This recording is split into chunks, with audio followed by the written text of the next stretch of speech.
think no better way to start than on Tuesday, the Queen Anne, which was indeed your first Royal Ascot winner. Correct. I probably have something in the Buckingham in the first to be confirmed.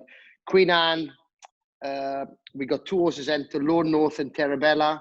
There's a possibility that we might drop Terabella back to a mile. She ran very well at the pre-polling one, obviously, and she seems to have some tactical speed.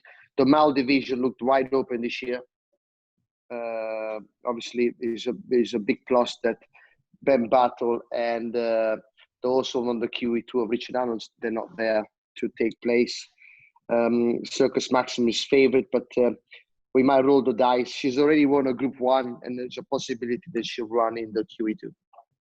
Yeah, so I'm going to get some odds up here from Sporting Index odds for the race. So Circus Maximus is the favourite there, 11-4. Lord North 10-1. Terabellum 12-1. When will John make these decisions? I guess it's probably in a couple of days' time, will he? Or... Well, we keep monitoring the ground. We'll have to see. Obviously, Terabella, she's got an entry in the Prince of Wales and the Duke of Cambridge, but at the moment I think we are leaning towards the Queen Anne, and yes, so let's say that there's a great possibility that she'll turn up there. Interestingly enough, defeated horses in the Lockinge, which all those years ago Marcus Distinction was, I think, came fourth in the Lockinge, have a very good record in this race, but this year we've sadly not had a Lockinge to give us some. Give us. And also, you know, looking at their screen there, don't forget the Circus Maximus is coming in without a prep race. You know, I know Adrian O'Brien is a genius of running their horses first time, but you know, I'm very pleased to see Terabella. Well, I think she has come on from 3 to 4, and you know, looking at that, Duke of Hazard looks an improving horse. Fox, I mean, he looks.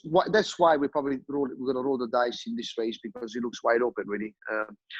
You got to respect Circus Maximus, but you know, working on maybe the fitness advantage of having a prep race, so we might give it a go.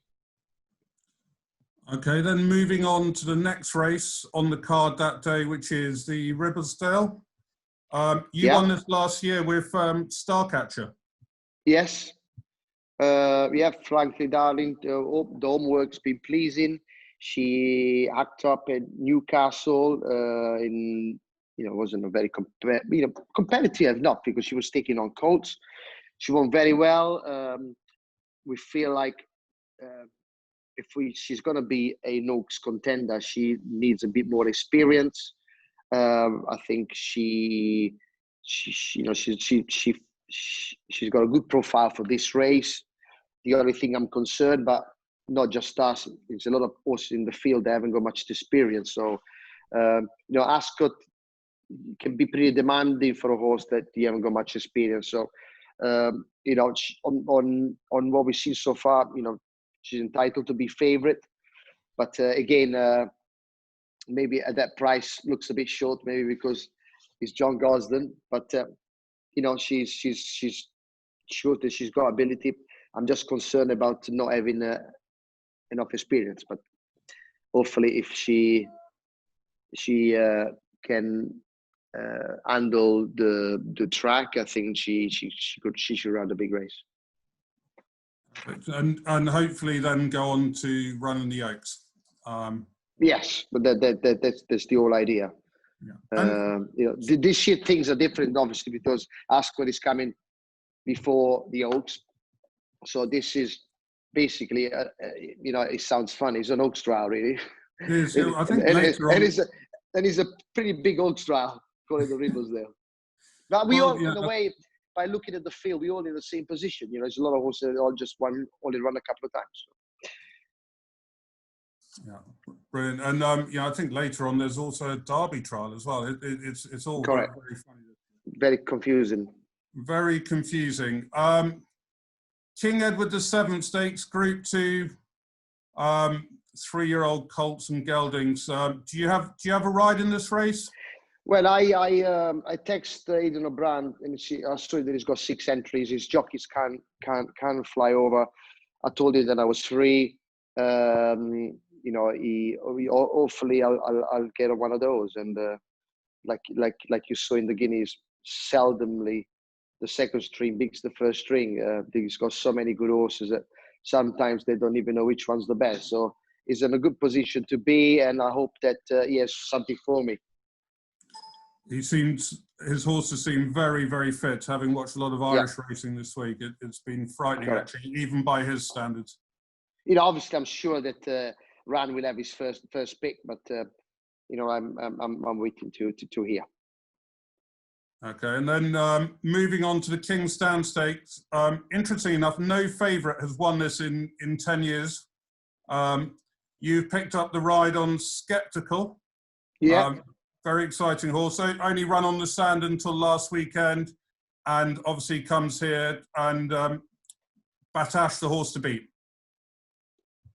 Well, Batash for sure set the standards. And when Batash turns up in his A game, he's unbeatable. Like what you see at York and obviously you saw at Goodwood. But you know, he blows hot and cold sometimes. You know, especially Ascot. He's blown a couple of races, but this year the advantage that he's got is no crowds to get him upset. He set the standard, and Glass Slippers won the Abbey. She's very good. I like Spectacle. Is an improving horse, and you know, them horses, them sprinters, once they get confident, you don't know where they're gonna stop improving. So you know, beating Batash should be a pretty hard task, but you know, I'm on a horse that has improved, and I'm looking forward to it. I don't really know what to expect. Yeah, well, amazing Skeptical. You know, it's quite exciting. It's one of the best races of the week. People say Batash doesn't like the undulations of Ascot, but last year that form to Blue Point, you can't really question that, can you? It's pretty solid form. Correct. Yeah, I agree with that. Your horse, Glass cast off. Yeah, Glass Slipper. She's an interesting one. She's done nothing wrong. I think she's well overlooked. Very interesting. And then the Duke of Cambridge Stakes. Have you got a view on that? So, I mean, I think John's horse is going to be ridden by Jim here because it's for Hamdan. Yes. John's horse looked impressive at Kempton, the Andam horse. Nazev is the horse. I don't have prices for this race. That's fine. And Terabella was entered in that race, but she's already won a Group 1. She's carrying a penalty, and I think it looks like that we might send, like I said, possibly the Terabella runs in the Queen Anne. At the moment, I'm penciled in on the Graffard filly. She's okay. She's a good preparation. Finished second last time out. Again, looks wide open. I haven't got much of an opinion on this. It's 4 or 5 fillies that I do like, but it's very good. Quite wide open. So always the first day of Royal Ascot, my favourite. Lots of group races to get tucked into, although they've changed the order of all the races this year. I mean, what's the difference here? We haven't got the St James's Palace, but apart from that, it's still a pretty good start when you got Queen Anne and the Ribbers there and King Edward. The cover is the first day, correct?